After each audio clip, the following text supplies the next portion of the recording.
버튼. 여러분 안녕하세요.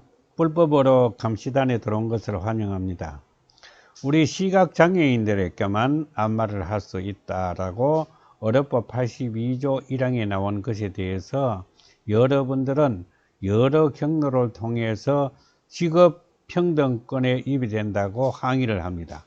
심지어 헌법재판소에 소청을 하기도 하고 행정 낭비가 엄청나게 많습니다.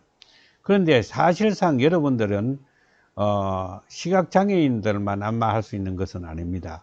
물리치료사도 할 수 있고 의사도 할 수 있습니다.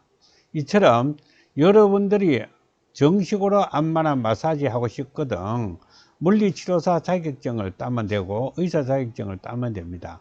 그런데 의사들은 마사지를 안 하려고 그러죠. 힘도 들고 시간도 많이 걸리고 수입도 되지 않으니까. 근데 물리치료사들은 안 그렇거든요. 또 물리치료사들은 정형외과 의사의 지시를 받아 가지고 한정된 장소에서 마사지를 합니다. 도수요법이라고 해서. 그런데 우리 지금 현재 그 불법으로 감시단에서 전국적으로 고발하는 것은 두 가지 형태로 고발합니다.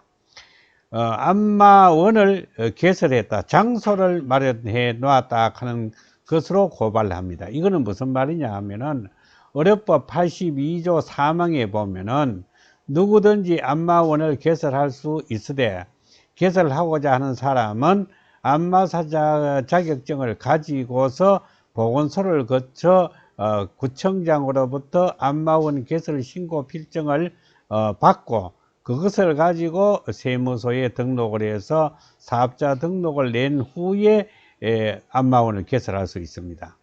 안마원을 개설하려고 하면은 그 내부 구조가 아주 엄합니다. 그런데 실제로 여러분들은 마사지사들은 칸 잘라 가지고 문도 해달고 거기다 침대도 갖다 놓고 집안에다가 방 안에다가 샤워실까지 만들어 놓고 이런 건 이래 놓고 사업자 등록은 서비스라든지 화장품 도소매라든지 이러한 것으로 사업자 등록을 내 가지고 하기 때문에 사실상 어렵법 82조 4항을 입원해 가지고 처벌 규정은 어렵법 87조 2의 2항에 의해서 5년 이하 징역과 5천만 원 이하의 벌금에 처해지는 겁니다. 사실상 시각장애인들은 안마사 자격증을 따기 위해서 3년간 국가기관에서 개설한 그 안마 교육을 1500시간을 받고서 그 도지사로부터 그 자격증을 받는 것입니다. 그에 비해 가지고 여러분들은 그냥 어깨너머로 그냥 한 달, 두 달 이렇게 교육을 받아 가지고 안마를 마사지를 하기 때문에 실질적으로 전문적인 교육을 받은 시각장애인들에게 상당히 불이익을 오고 있기 때문에 시각장애인들에 의해서 여러분들은 위법 행위를 하고 있다는 것입니다. 사실상 여러분들도 생각해 보세요. 약국을 하나 차려 놨는데 옆에 그냥 뭐가 약국이 있다 하면 허가 받은 약국에서 가만히 있겠습니까? 그리고 병원이 있는데 옆에다가 돌팔이가 와가지고 치료를 한다 하면은 여러분들 같으면은 그 밥상을 뺏는 것을 가만히 보고 있겠습니까? 또한 안마사 자격증을 가진 사람만이 안마를 할 수 있습니다. 어렵법 82조 1항에는 시각장애인으로서 특수교육기관에서 교육을 받은 자만이 안마사 자격증이 나옵니다. 안마사 자격증 받는데도 몇 년이 걸리고 또 3분의 1이 그 출석을 하지 않으면은 그 자격증이 취소됩니다. 그리고 안마사들은 정기적으로 1년에 한 번씩 보수교육도 받고 또 안마원은 특별히 보건소 국가로부터 매월 6개월마다 한 번씩 정기 검사를 받고 있습니다. 청결관계라든지 자격증 유무라든지 또 내부 구조라든지 이런 걸 다 받고 있는데 여러분들은 마사지 업소들은 그런 걸 하고 있지 않고 있습니다.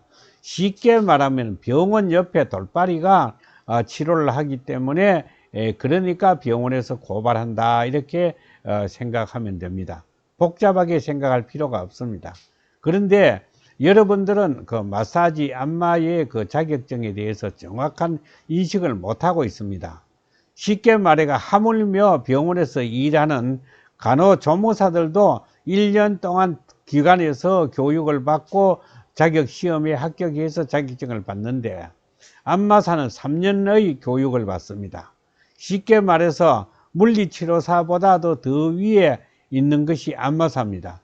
그런데 여러분들은 이런 것을 전혀 의식을 못하고 불법으로 마사지를 하고 있기 때문에 불법의료감시단에서 계속 여러분들을 상대로 고발을 하게 되는 것입니다. 고발하게 된다면은 업주는 5년 이하의 징역과 5천만 원 이하의 벌금에 처해지게 되는 겁니다. 쉽게 말해서 의료법 33조 2항에 의해서 무신고 의료기관 개설에 해당이 됩니다. 안마원이 어떻게 의료기관이냐고 여러분들이 반문할지 모르겠지만은 여러분들이 보건소에 전화를 해서 안마원도 의료기관이냐 아니냐고 물어보면 알 수 있습니다. 그래서 의료법 33조 2항에 의해서 5년 이하 징역과 5천만 원 이하의 벌금에 처해지고 또 안마를 한 사람은 의료법 88조에 의해서 3년 이하의 징역과 3천만 원 이하의 벌금에 처해지는 현행범입니다. 우리나라에는 5만 개 이상의 마사지 업소가 존재하고 있는데 오히려 24시 편의점보다도 더 많이 전국적으로 산재해 있습니다. 그런데 이들 불법 마사지 업소들은 자격증도 없고 관계기관에서 감독도 받지 않고 그저 단순히 세금만 내면 된다는 식으로 하기 때문에 오늘날 일처럼 전국이 시끄러울 정도로 불법의료감시단에서 고발을 하고 있는 것입니다. 이 점을 잘 고려해서 여러분들이 올해부터 마통이라든지 또 하이타이 같은 데 있는 모든 그 업소들을 전국적으로 관계기관에 신고를 하니까 이 점 유의하시고 빨리 인터넷에서 내리시고 다시 말해서 다른 직업을 가지도록 하세요. 약자의 밥상을 빼앗는 것은 여러분들이 할 수 있는 일이 아니라고 생각합니다. 오히려 여러분들은 시각장애인들은 그 안마원에서 성매매 같은 건 안 합니다. 개중의 안마시술소에는 그런 것이 있는데 안마시술소도 본 감시단에 의해서 전국적으로 고발을 하다가 보니까 지금은 한 200여 개가 전국적으로 남아 있습니다. 앞으로 계속 할 것입니다. 이름 잘 이해하시고 여러분들도 하루속히 긍정한 건강한 직업을 가질 수 있도록 다 함께 노력해 주시기를 바랍니다.